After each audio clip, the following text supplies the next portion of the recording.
नमस्कार दोस्तों, स्वागत है आप सभी का आज के मुख्य समाचार के इस वीडियो में, जहां हम आपके लिए हर दिन लेकर आते हैं देश और दुनिया की तमाम बड़ी खबरें। एक एक करके 50 बड़ी खबरों को सिर्फ 10 मिनट में जानेंगे। वीडियो के साथ अंत तक बने रहें। साथ ही आपसे एक छोटी सी रिक्वेस्ट है, अगर आपने अभी तक इस वीडियो को लाइक नहीं किया तो लाइक जरूर कर दें। साथ ही वीडियो के नीचे दिए गए इस लाल रंग के सब्सक्राइब बटन को जरूर दबा दें और इस घंटी को भी दबाएं ताकि आपको दिन भर की बड़ी खबरों की जानकारी लगातार मिलती रहे। तो चलिए दोस्तों, वीडियो को फटाफट शुरू करते हैं। संक्रमितों में लंबे समय तक रह सकते हैं कोरोना के लक्षण, नए अध्ययन में किया गया दावा। जी हां, कोरोना वायरस की चपेट में आने वाले पीड़ित उबरने के बाद भी जूझते रहते हैं। उनमें कोरोना संबंधी लक्षणों को लेकर एक नया अध्ययन किया गया है। इसका दावा है कि ठीक होने के बाद भी कुछ पीड़ितों में कोरोना का कोई लक्षण लंबे समय तक रह सकता है। अध्ययन के अनुसार कोरोना संक्रमित पाए जाने के 3 से 6 महीने बाद भी 35% से ज्यादा लोगों में कम से कम एक लक्षण पाया गया। शोधकर्ताओं के अनुसार सांस लेने में तकलीफ, थकान, पेट की समस्या और डिप्रेशन जैसे सबसे आम लक्षण पाए गए हैं। शोधकर्ताओं ने बताया कि आमतौर पर उन पीड़ितों में लंबे समय तक कोरोना लक्षण पाए गए हैं जो अस्पताल में भर्ती रहे। महिलाओं में भी यह समस्या पाई गई है। और अगली बड़ी खबर की बात करें तो अब और 6 महीने ले सकेंगे प्रधानमंत्री गरीब कल्याण योजना पैकेज का लाभ, सरकार ने बढ़ाई समय सीमा। जी हां, अगर आप प्रधानमंत्री गरीब कल्याण योजना का लाभ उठा रहे हैं तो आपके लिए एक अच्छी खबर है। प्रधानमंत्री गरीब कल्याण पैकेज के तहत बीमा योजना का लाभ लेने वाले स्वास्थ्य कर्मियों को अब ज्यादा लाभ मिलेगा। दरअसल सरकार ने यह सुनिश्चित करने के लिए प्रधानमंत्री गरीब कल्याण पैकेज की घोषणा की थी कि देश के लोग कोविड के दौरान बीमारियों के इलाज से वंचित न रहे। फिलहाल सरकार ने कोविड महामारी के प्रभाव को देखते हुए इसकी अवधि बढ़ाने का फैसला किया है। नई घोषणा के अनुसार सरकार ने प्रधानमंत्री गरीब कल्याण योजना को 180 दिनों के लिए बढ़ा दिए हैं। इस योजना के तहत स्वास्थ्य कर्मियों को 50 लाख रुपए का बीमा कवर दिया जाता है।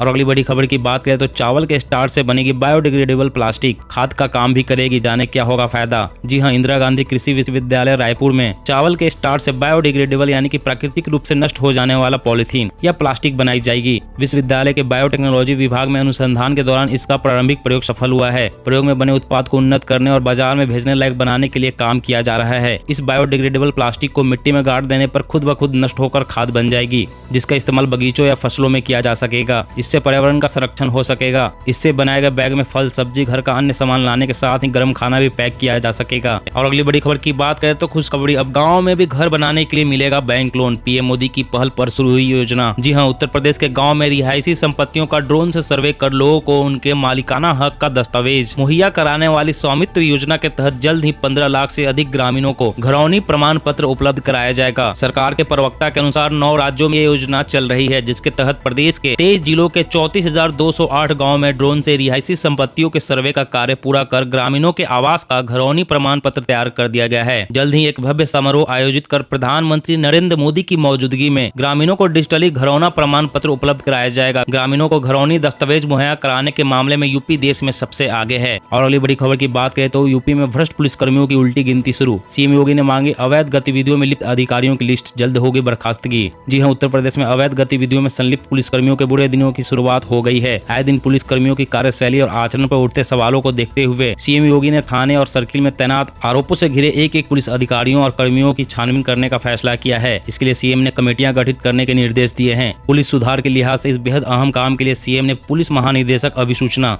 और अपर पुलिस महानिदेशक कानून व्यवस्था की अध्यक्षता में 2 अलग-अलग कमेटियां गठित कर दागी पुलिसकर्मियों की सूची तैयार करने के निर्देश दिए हैं। उच्च स्तरीय स्क्रीनिंग कमेटियों की रिपोर्ट के बाद दोषी पुलिसकर्मियों के बर्खास्तगी की तैयारी है। और अगली बड़ी खबर की बात करें तो अब सेना के लिए बनी स्वदेशी मानव रहित मशीन गन बिना नजर में आए दुश्मनों को करेगी ढेर। जी हाँ, देश की सीमाओं पर आए दिन हो रहे हमलों और अपने सैनिकों की सुरक्षा के लिए एक मानव रहित बॉर्डर सिक्योरिटी सिस्टम तैयार किया गया है। इस डिवाइस को मानव रहित सोलर मशीन गन नाम दिया गया है। जानकारी के मुताबिक ये सिस्टम बॉर्डर पर तैनात जवानों की सुरक्षा का ध्यान रखते हुए आतंकियों का सामना करेगा। एक इलेक्ट्रॉनिक मशीन गन है, इसे चलाने के लिए किसी इंसान की जरूरत नहीं होगी। इसका इस्तेमाल बेहद संवेदनशील बॉर्डर एरिया में आतंकियों का सामना करने के लिए किया जा सकेगा। इसमें लगे सेंसर कैमरे दुश्मनों पर दूर से नजर रख सकेंगे। इसके अलावा आसपास किसी तरह की आहट होने पर यह मानव रहित गन सैनिकों को चौकन्ना करने के साथ दुश्मनों पर गोलियां की बौछार करने में सक्षम है। और अगली बड़ी खबर की बात करें तो केंद्र का फैसला, प्राकृतिक गैस की कीमत में 62% का इजाफा। आम आदमी को एक और झटका। जी हां, केंद्र सरकार ने बड़ा फैसला लेते हुए प्राकृतिक गैस की कीमत में 62% का इजाफा किया है। जानकारी के अनुसार केंद्र ने यह कदम अंतर्राष्ट्रीय बाजार में प्राकृतिक गैस के दाम बढ़ने के बाद उठाया है। बता दें, प्राकृतिक गैस से उर्वरक का निर्माण होता है, पावर प्लांट संचालित किए जाते हैं और इसे सीएनजी में भी बदला जाता है। इस फैसले के बाद सीएनजी, पीएनजी और उर्वरकों की कीमत में एक तेजी आने के आसार हैं। एक रिपोर्ट के अनुसार सूत्रों ने कहा कि इसकी कीमतों में वृद्धि से दिल्ली और मुंबई जैसे शहरों में सीएनजी और पीएनजी यानी कि रसोई गैस की दरों में 10-11% की वृद्धि होने की संभावना है। साथ ही इससे बिजली उत्पादन की लागत में भी वृद्धि होगी।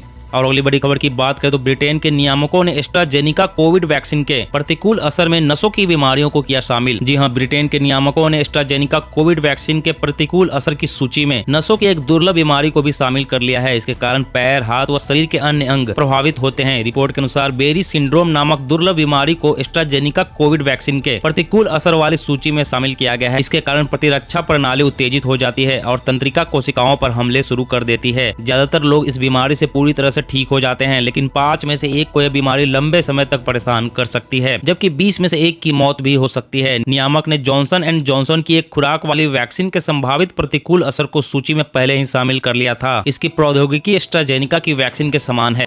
और अगली बड़ी खबर की बात करें तो अब ट्रेन या प्लेटफॉर्म पर बीड़ी सिगरेट पीने वालों पर होगी सख्त कार्रवाई। जी हां, ट्रेन या प्लेटफॉर्म पर बीड़ी या सिगरेट पीने वालों के खिलाफ रेलवे मंत्रालय सख्ती बरतेगा। इसके लिए देश भर में अभियान चलाने का फैसला लिया गया है। पहले 1 सप्ताह लोगों को जागरूक किया जाएगा, इसके बाद ऐसे लोगों के खिलाफ कार्रवाई की जाएगी। साथ ही प्लेटफॉर्म, यार्ड या फिर वॉशिंग लाइन पर आग जलाकर या अंगीठी में खाना बनाने वाले पर भी कानूनी कार्रवाई की जाएगी। रेलवे मंत्रालय के अनुसार ट्रेनों में होने वाली आग की घटनाओं और इससे होने वाले नुकसान को ध्यान में रखते हुए स्मोकिंग के खिलाफ विभिन्न जोनों में 7 दिन तक जागरूकता अभियान चलाया गया है। इसके बाद नियमों का उल्लंघन करने पर कानूनी कार्रवाई की जाएगी। अगली बड़ी खबर की बात करें तो अब सोशल मीडिया पोस्ट पर हो सकती है 3 साल की सजा। पुलिस अधिनियम में बदलाव की तैयारी। जी हां, केरल में अब सोशल मीडिया पर कोई भी अपमानजनक पोस्ट लिखना भारी पड़ सकता है। केरल सरकार ने राज्य पुलिस अधिनियम में संशोधन के लिए अधिसूचित किया है, जिसके तहत सोशल मीडिया पर कुछ भी अपमानजनक पोस्ट करने के लिए 3 साल तक की जेल की सजा सुनाई जा सकती है। केरल पुलिस अधिनियम में होने वाला यह संशोधन एक नया प्रावधान शामिल करता है, जो कोई भी किसी तरह के संचार, किसी भी मामले या विषय के माध्यम से किसी व्यक्ति को धमकाने, अपमानित करने या बदनाम करने के लिए कुछ भी प्रकाशित करता है तो उसे 3 साल तक की कैद हो सकती है या 10,000 रुपए का जुर्माना या फिर सजा के रूप में दोनों दिए जा सकते हैं। और अगली बड़ी खबर की बात करें तो ड्राइविंग के दौरान गूगल मैप का ना करे इस्तेमाल पड़ सकता है आपकी जेब पर भारी। जी हाँ, आज के दौर में किसी से रास्ता पूछने के बजाय नेविगेशन के जरिए मंजिल तक पहुंचना लोग ज्यादा पसंद करते हैं। यही वजह है कि दिनों दिन गूगल मैप का इस्तेमाल बढ़ता ही जा रहा है। लेकिन अगर आप ड्राइविंग के दौरान हाथ में मोबाइल लेकर गूगल मैप का इस्तेमाल करते हैं तो ये आपकी जेब पर भारी पड़ सकता है।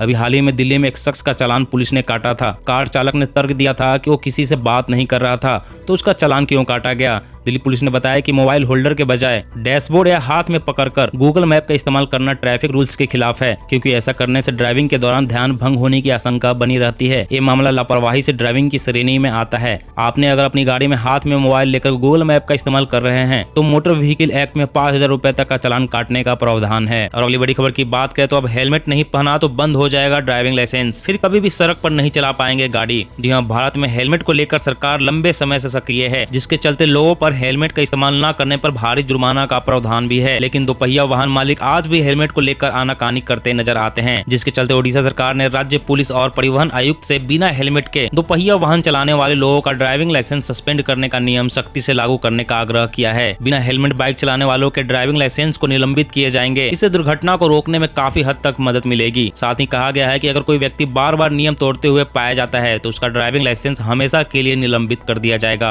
और अगली बड़ी खबर की बात करें तो कहीं आप भी तो नहीं खा रहे हैं नकली पनीर। मिलावटखोरी का हुआ पर्दाफाश, 300 किलो नकली पनीर जब्त। जी हां, पुलिस ने मिलावटी और नकली पनीर से भरी पिकअप गाड़ी पकड़ी है। भारी मात्रा में नकली पनीर देखकर पुलिस भी दंग रह गई। पुलिस व खाद्य विभाग की टीम के मुताबिक जब्त किए गए पनीर से बदबू भी आ रही थी, जिसे नकली क्रीम का उपयोग करके तैयार किया गया था। नकली पनीर पकड़ने की सूचना पर खाद्य विभाग की टीम भी मौके पर पहुंची और विभाग के अधिकारियों ने पनीर और क्रीम के सैंपल लेकर उन्हें जांच के लिए भेजा है। पुलिस के मुताबिक नकली पनीर से भरी गाड़ियां जयपुर शहर के विभिन्न इलाकों में सप्लाई करने वाली थी। इसके अलावा नकली पनीर कहां-कहां पर सप्लाई किया जाता है और कौन-कौन लोग इसमें शामिल है, इसकी भी जांच पड़ताल की जा रही है। अनुमान है देश के कई बड़े शहरों में नकली पनीर की सप्लाई हो रही थी। बिजली की दर 20% तक बढ़ाने की तैयारी, प्रस्ताव में जुटी कंपनियां। जी हां, देश में एक बार फिर से बिजली महंगी हो सकती है। इस बार 20% तक का इजाफा होने की संभावना है। माना जा रहा है कि नई दर 1 अप्रैल 2022 से लागू हो जाएगी। कोरोना काल में हुए नुकसान की भरपाई करने के लिए कंपनियां बिजली के दामों में 20% तक का इजाफा करने के लिए सरकार से अनुमति मांग रही है। अगले 15 दिन में सरकार इस पर फैसला लेगी। अगर सरकार इस प्रस्ताव को मंजूरी दे देती है तो आपके बिजली बिल में 20% तक की बढ़ोतरी हो सकती है। और अगली बड़ी खबर की बात करें तो बिना हाई सिक्योरिटी नंबर प्लेट वाले वाहन चालकों के लिए जरूरी खबर, कल से हो सकता है 5,000 रुपए तक का चालान।